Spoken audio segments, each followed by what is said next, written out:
es cierto que todos los caminos conduzcan a Roma. Los lugares donde podemos ir son casi infinitos. ¿Ya decidiste dónde quieres ir hoy? Piénsatelo bien para no equivocarte. Toma en cuenta que el tablero de ajedrez ha cambiado. Hoy el rey se ha enterado que va desnudo. Y cuando el poderoso lo olvida, la verdad se encarga de desnudarlo. Hay que tener talento para pensar fuera de la caja, para combatir los prejuicios, los ajenos, pero sobre todo los propios.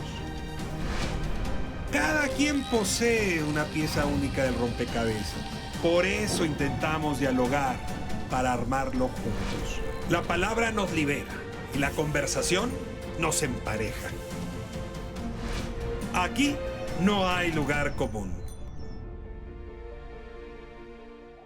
Esta tarde No hay lugar común. Tenemos una conversación con Julia Carabias. Acaba de recibir la medalla de honor Belisario Domínguez.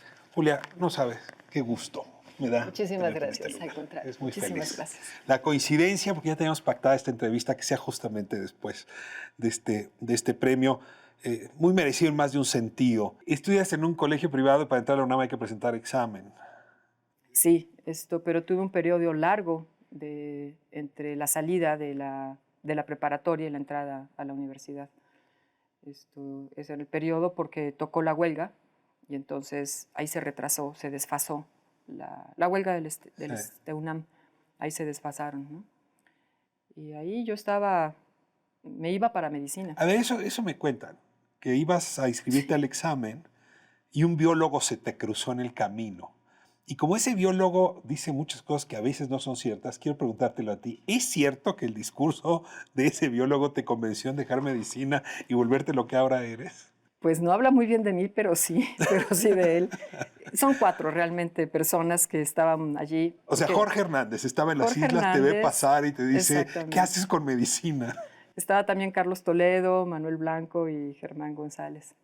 Y lo que pasa es que me bajo del camión a la altura de Rectoría, camino todas las islas y empieza a deslumbrar el mundo universitario, ¿no?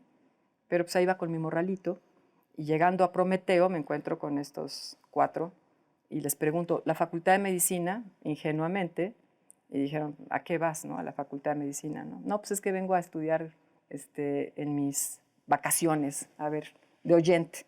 Y dije, pásale por acá. Y me topé... Te querían dentro de su grupo, digamos. Es que yo sí traía la vibra muy fuerte de la parte de la naturaleza.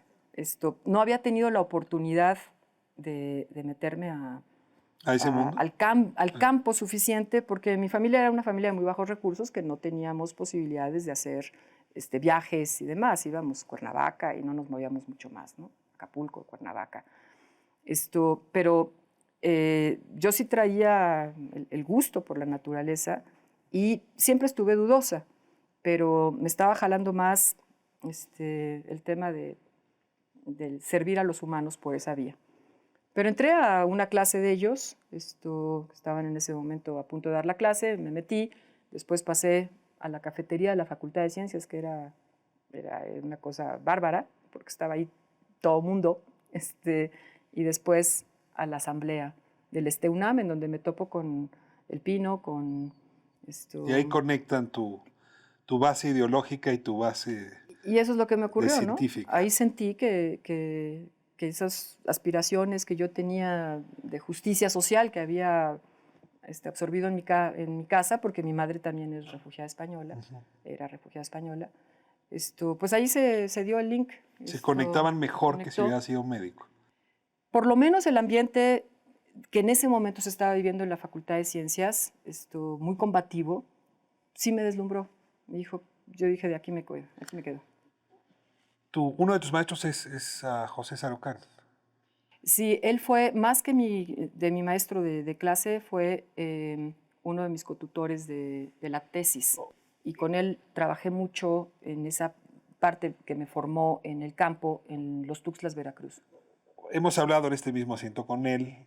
Hoy es público, lo mencionaste ahora que recibiste, que hay una relación muy próxima, pero en ese momento no eran tan próximos. Ideológicamente incluso me atrevería a ubicarlos en lugares distintos a José Sarucán y la estudiante Julia Carabias.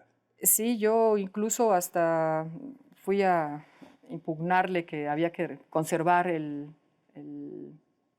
la zona de la universidad, esta reserva. Te veía como revoltosa. Bastante revoltosa. ¿Y eras? Lo fui, lo soy. Hay una militancia partidista tuya, entras, si no me equivoco, al PSUM.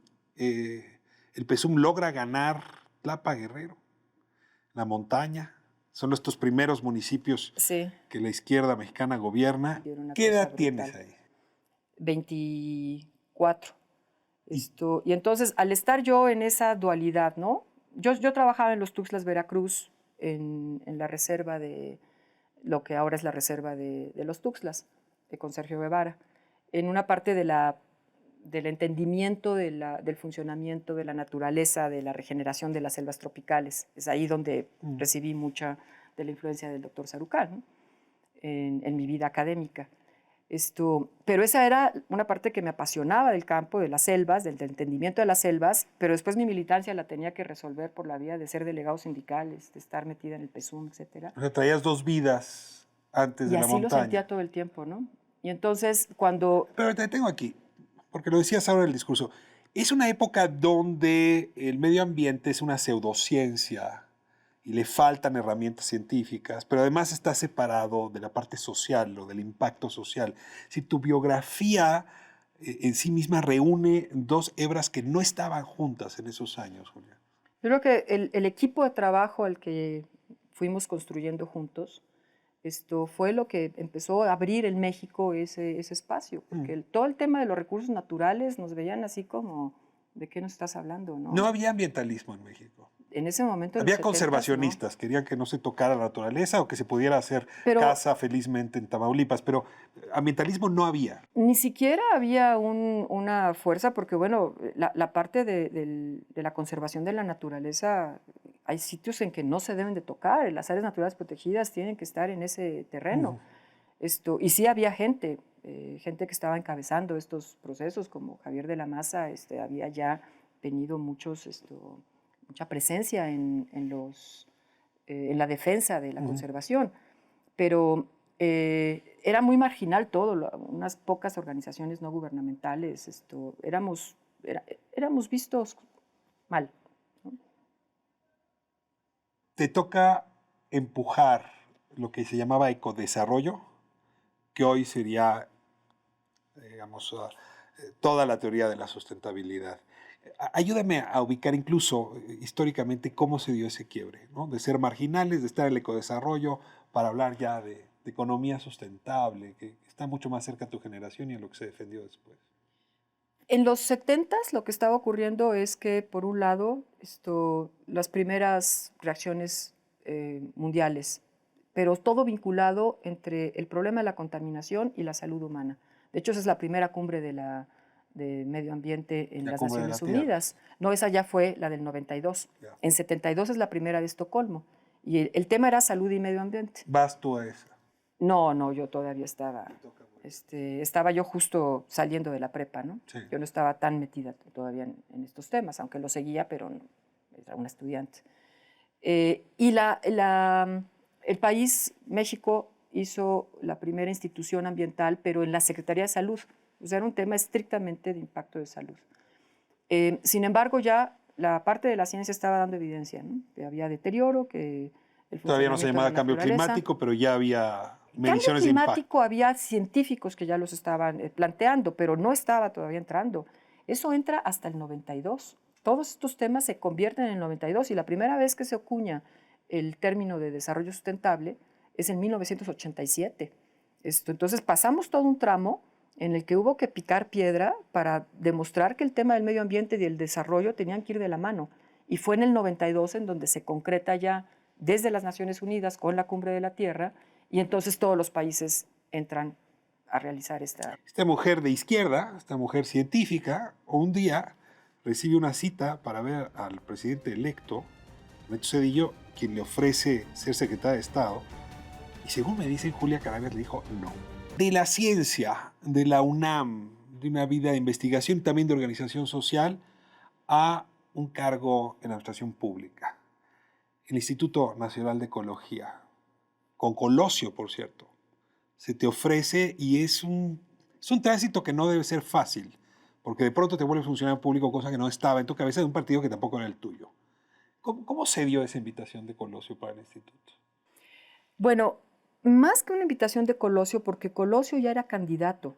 A mí yo había tenido, precisamente por la montaña de Guerrero, conocí a Colosio y llevó al presidente Salinas, tuvimos una gira en la montaña de Guerrero y les interesó el tema que yo hacía.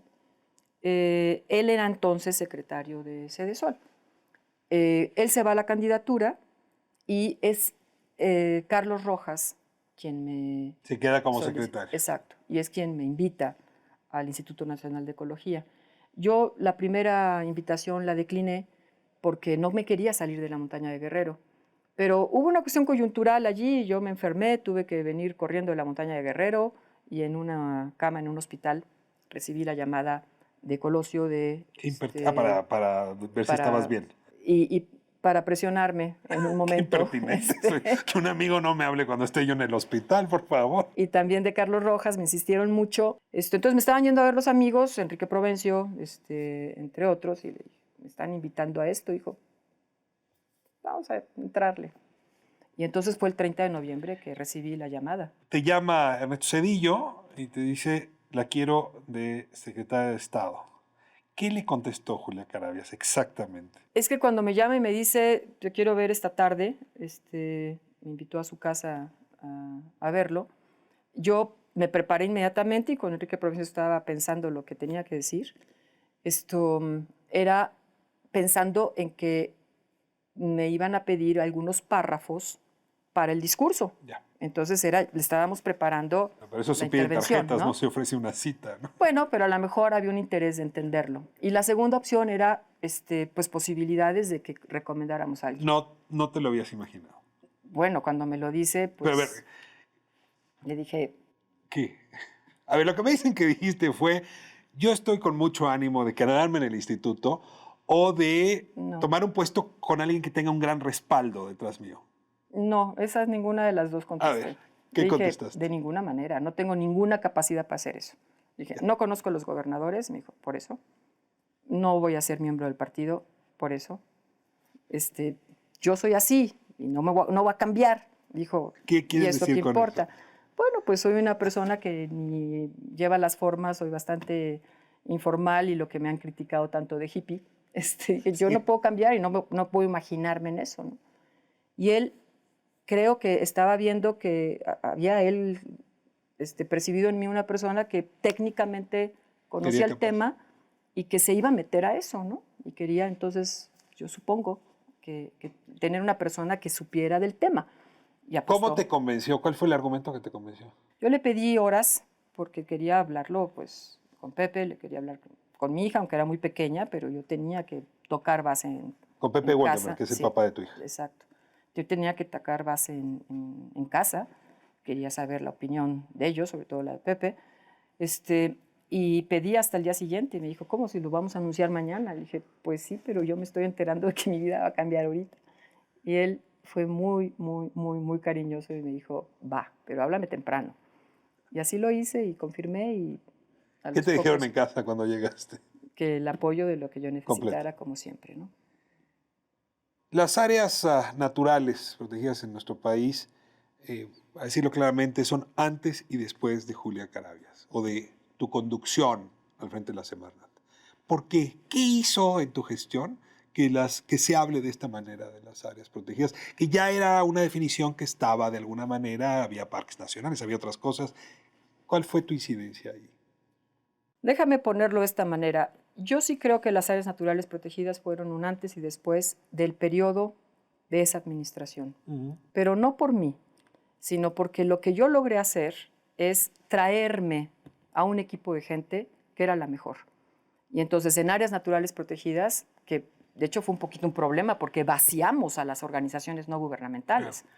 Nos trajimos... Convenciste a la gente que estaba en sociedad civil para que se volvieran funcionarios. Exacto. Entonces lo preside esto Javier de la Maza y me empieza a hacer los planteamientos que él llevaba pues toda la vida pensando en esto que comentábamos, en la parte de la conservación. Y entonces fuimos concretando, avanzando y fuimos incorporando al muchacho que llevaba trabajando 10 años metido en una cueva con los berrendos, lo sacamos, y el cuate que estaba buceando en los arrecifes, y los mejores los tuvimos en el equipo y se empezaron a convertir en los directores de áreas protegidas. Y la claridad que tuvo todo el equipo fue: tenemos que consolidar los decretos, tenemos que hacer los planes de manejo, necesitamos gente en campo. Te tengo aquí. Decretos había, pero Decretos planes de había manejo muchos. es otra cosa. No había. Es hacerlo con la gente. Hacerlo con la gente y poner la claridad de lo que se puede hacer y de lo que no se puede hacer. Porque hacer un decreto y que todo valga, entonces Es un acto decreto político, pues. Es un decreto de papel, como si lo decía siempre el doctor Gonzalo Hafter, ¿no? Cambia esa naturaleza. Hoy habría que preguntarnos si los planes de manejo y sobre todo el apoyo de las instituciones se ha mantenido. Y te lo preguntaría muy rápido, porque tú en tu discurso ahora con la Belisario sí decías, nos falta un camino largo por recorrer, y yo diría, y hay regresiones. Yo creo que ha habido muchos altibajos, y lo que logramos de poner los cimientos para las áreas naturales protegidas y en muchos otros temas del medio ambiente, ahí están, porque además logramos una cosa muy importante, lo metimos a la ley que ahorita está en un tema de tambaleo, y eso me preocupa muchísimo, ¿no? En cualquier momento se puede aprobar una ley que no es la mejor. En ese sentido, que te hayan dado la medalla a Belisario Domínguez es un mensaje político frente a ese momento, esa ley, esa manera de mirar el medio ambiente. Yo lo que siento es que tiene que haber una congruencia, porque el Senado de la República hubo un apoyo al tipo de pensamiento que tengo yo, que es el reflejo de un grupo de gente muy grande, muy, muy grande. Yo tomo la medalla como obviamente en el nombre de un personal colectivo. pero es un colectivo, ¿no? Hemos construido esto durante muchísimos años, mucha gente. Ahora, habla de ti que dejas la administración pública después de 7 años de labor ahí y regresas a hacer lo que haces, ya no a la montaña, sino Montes Azules. A ver, una frase sobre Montes Azules. ¿Qué es para ti? ¿Qué ha significado en este siguiente tramo de tu vida, Montes Azules? Pues mira, yo al terminar la secretaría no tengo ningún interés de continuar en gobierno. Me parece que ya había hecho... No quieres ser senadora, no quieres ser diputada. No tenía nada que hacer allí. Yo tenía que volver a probar que todo lo que nos inventamos de políticas, instrumentos, leyes, normas, etcétera, tuviera viabilidad en campo. Ese es tu experimento Hay que principal. probarlo, porque si no jala, pues entonces no estamos bien. La última selva tropical en nuestra región, pues no hay otra. En nuestro país es la última selva tropical importante. Entonces lo que traté de hacer es volver, pero me monté en un proyecto que ya llevaba 20 años desde que se decretó la Reserva de la Biosfera de Montes Azules. Ese proyecto ya estaba en las estaciones que había constituido Javier de la Maza, y entonces me metí a trabajar con él en una visión que tú lo comentas desde el inicio, por eso hemos estado dándole vueltas un poco a este tema. Había gente que estaba dedicada a la conservación. Yo estaba dedicada más al tema del fomento del desarrollo sustentable con las comunidades campesinas. Y eso fue la fusión que hemos tratado de hacer en la Selva Lacandona, y por eso me parece que esto es un ejemplo que puede dar un brinco. Y arrancas con un hotel, con una comunidad muy amplia que lo sostiene, que es de primer mundo. ¿Qué es ese hotel? Y te pido que hagas el comercial, porque quien me habla de ese hotel me dice maravillas. Es que lo que es necesario es conservar los ecosistemas, y estos tienen que dar un ingreso para la gente. El dueño de la selva pues tiene que vivir de algo, y o vive tumbando y poniendo vacas o agricultura, o vive del ecosistema sin tumbarlo. Y entonces el ecoturismo es una opción. Ecoturismo es una actividad productiva que permite precisamente conciliar eso. Ha funcionado, pero... ¿Es rentable? Es rentable, sí es rentable. El problema es que está lejos y tiene todas las trabas, igualito que si estuviéramos hablando de un hotel de los que están por aquí al lado de ustedes.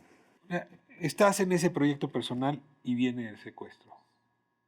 Ese episodio, ¿tienes ya alguna explicación? Sí, ¿Lo has colocado en tu vida? ¿Cómo se liga con todo tu esfuerzo? ¿No es un gran pago por todo lo que has invertido para esa zona?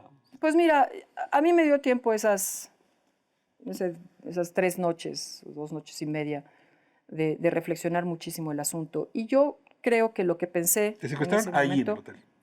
No, no, no, no. El hotel es de la comunidad. Sí. Nosotros lo que estamos haciendo es asesorando todo el proceso, bajamos recursos, capacitamos, fortalecemos y les ayudamos, ¿no? Pero es de la comunidad.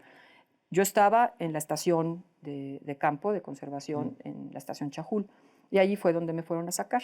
En un día muy especial, me estaban echando el ojo de tiempo atrás, porque íbamos a ir con el director de Pemex ese día, se canceló y yo me seguí con 3 estudiantes. Éramos 3 estudiantes y yo, y entonces dijeron, este es el momento, ¿no? Entonces me fueron, me sacaron del cuarto y me llevaron a caminar a las 3 de la mañana hasta que amaneció. Cruzamos a Guatemala, porque pasé la mojonera y me di cuenta de dónde estaba, ¿no? Y ahí es donde me cayó el 20 de dónde me estaban llevando. ¿A dónde? Del otro lado de... que estabas en Guatemala. Sí, entonces, al inicio fue un asunto que me estaban llevando con sus jefes zapatistas, que era evidente que eso era un discurso falso, y después pidieron dinero. Y dije, olvídense, yo no lo tengo, y no vamos a entrar por aquí, ustedes deciden, yo ya terminé de mi vida, ya tengo mi hija y está perfectamente autónoma. Ustedes deciden, conmigo no van a conseguir dinero, ¿no? ¿Sabían que había sido secretaria de Estado? ¿Sabían que...? Eso no lo dijeron. El asunto es que la reflexión sí me llevó a saber que esto era una cuestión orquestada, era un susto que me querían meter. Ellos empezaron a ponerse muy nerviosos, entonces en el momento en que vi el nerviosismo dije, vamos de gane, estos no son profesionales, están contratados, ¿no? Atrás hay otra cosa, y eso era meterme un calambre para salirme de la selva. Para sacarte de la selva. Exacto. Y sacar al equipo de trabajo, ¿no? El darle un golpe a lo que se llevaba trabajando ahí 30 años y que yo me había sumado en los últimos 15. Pero todo ese proceso de trabajo, de consolidación de la conservación y el desarrollo sustentable le pega a muchos intereses. La conservación y la consolidación de Montes Azules, que se venía haciendo desde el 78, pues obviamente está en contra de las invasiones, está en contra del saqueo. ¿Y cuando te plantas, qué ocurre? Pues empezamos a dialogar y acabamos hablando, platicando, explicando hasta el cambio climático. Me dijeron, ya váyase. Empezaron con insultos, hablándome de tú, y acabé como, ya doña, ya váyase. Y era ya muy noche. Y eso estuvo muy difícil. Pero ya pasó. Gracias por contarnos eso. Gracias. Mira, te voy a hacer preguntas pidiéndote que me digas lo primero que te viene a la cabeza. Y con eso vamos a cerrar esta conversación. ¿Cuál es tu palabra favorita? Naturaleza.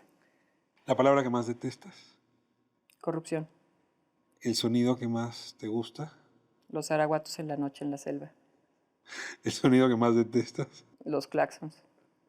No se parecen, ¿verdad? Si no hubieses hecho este recorrido profesional, la ciencia, el activismo social, ¿qué habrías hecho? Yo creo que estaría operando pacientes en un quirófano. Le agradecemos a Jorge Hernández entonces no tenerte en los hospitales y tenerte en esta causa. ¿Crees en Dios? No. ¿En alguna fuerza que te reciba después de estar en este planeta? La evolución. Si la señora Evolución te revisitara después de dejar este planeta, ¿qué te diría? ¿O qué esperarías que te dijera? No interrumpas el curso de las demás especies. Laura Waldemer Caraves es tu hija. Cerramos con la última pregunta. ¿Qué le dices a ella sobre el futuro del país? Que no se desanime, que le siga echando ganas, que hay salidas, que hay mucho cambio y que me ha hecho muy feliz. Muchas gracias por acompañarnos. Gracias. Muchas gracias. Próximo sábado, ADN 40, 7 de la tarde. No hay lugar común.